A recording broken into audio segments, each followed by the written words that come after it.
Now, you may never need to use stock footage. If you're telling a story about people that your organization works with, footage of those people is probably the most compelling thing that you can show, but that's not always possible for maybe privacy reasons or any number of reasons, really. And that's where stock footage comes in. It's footage that you can use in your video even though it wasn't shot specifically for you or for this video. Now, before we talk about where to find stock footage, let's really quick just talk about copyright. Copyright is the idea that creators own the things that they create, whether it's video clips or music, photos, TV shows, painting, sculptures. The people who make all those things, they own those things. And if you want to use them in your work, well, then you need their permission. Copyright, it can get really complicated and honestly just convoluted, but what it comes down to is that you shouldn't use anything that you don't have the consent from the owner to use. The same way that you wouldn't borrow your neighbor's lawnmower without asking just to mow your lawn just this one time. You shouldn't use music, photos, video clips, or anything that belongs to someone else. Now, people do it and often they get away with it, but it's not ethical.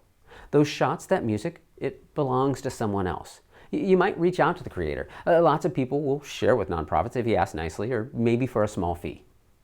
Now, if you dig deeply enough on the internet, there are people who will tell you about fair use of copyrighted materials in their own work. And there are lots of rules and lots of opinions and lots of wrong opinions.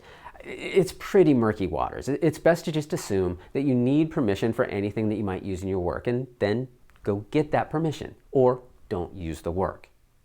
So the good news is that there are free stock footage services who will give you the rights to use their footage in your projects.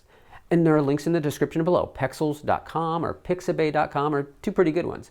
They'll also try to sell you clips from other websites as you're looking at their free stuff. That's how they make their money, but there's stuff that you can download for free.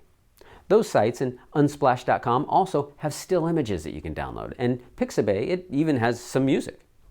So you want to check out the license or terms of use section of their websites to see how you're allowed to use that material that you download. But mostly it's free and clear to use in your projects. Now, if you're planning on making more than one video, it might be worth getting a subscription to a service. The paid services, they just tend to have more options, better variety, and clips that are a little more specific to the needs of video creators. There are all sorts of subscription services out there. I use a pretty decent one. It's called Storyblocks. It offers one subscription for music, video clips, photos, and even sound effects, all for a pretty good price. Now, there are lots of services like that at lots of different price points. You can Google royalty-free subscription and find lists and lists of them.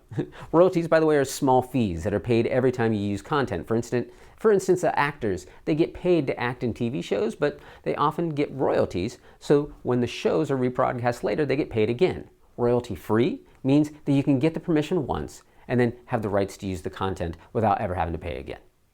Now, if you just need a single image or clip, maybe just to flesh out the B-roll that you've already shot, you can also purchase single images from lots of services. Usually not the subscription services, though that's not always the case. Different services, they'll offer lots of different packages for their content, and they're always changing as the industry changes. So you might need to do a little research. But once you understand the basic concepts, it's pretty easy to figure out what you're getting.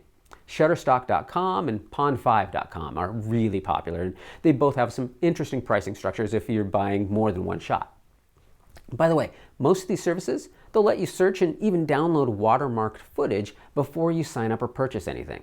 Watermarked versions just means that there's a logo across the footage, which makes it obvious that the footage hasn't been paid for, but it also lets you test out the footage in your project before you buy it, which is nice. You can see if the shot actually works, or if it's long enough to cover what you need covered, so you know that it's going to be good before you actually buy it. And that's stock footage.